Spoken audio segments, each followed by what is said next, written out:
If they gave him any blueprints for floor plans, anything along those lines, it's a whole game changer. But we're not there yet, so I refuse to speculate on that stuff. We'll see how that plays out.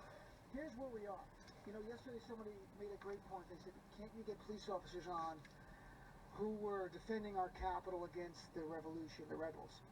And I couldn't, not yet, but CNN today had 3 on, and I want to play some clips for them. I find it really insightful and informative. It gives you a sense of what really went on from the actual moment of the attack through the end of it. So here first is D.C. Metro Police Officer Michael Fanone talking about the protesters try to use his own, talk about taking his gun from him to use it against him. Here's clip number 2, please.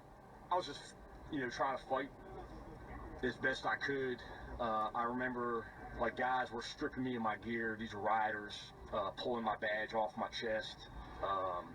They ripped my radio off my vest, started pulling like ammunition magazines from their holder on my belt. And then some guys started getting a hold of my gun, and they were screaming out, kill him with his own gun. At that point, it was just like self-preservation. How do I survive this situation? And I thought about, using deadly force. I thought about shooting people. And then I just came to the conclusion that, if I was to do that, I might get a few, but I'm not going to take everybody, and they'll probably take my gun away from me, and that would definitely give them the justification that they were looking for to kill me if they already didn't have made that up in their minds.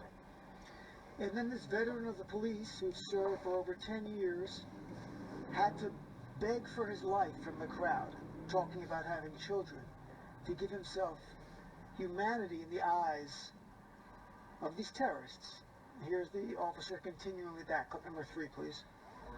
So the other option I thought of was, try to appeal to somebody's humanity.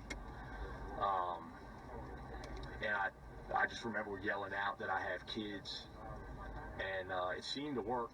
Some people in the crowd started to encircle me and try to offer me some level of protection. And they gave, that provided me with like enough time, or other officers, specifically my partner, Jimmy Albright, enough time to get to me and get me the hell out of there and back into the west front of the Capitol. A lot of people have asked me, my thoughts on the individuals in the crowd that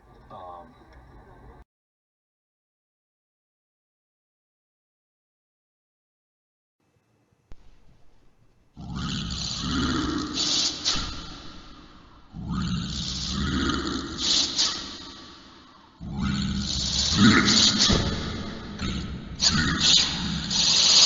disrespect.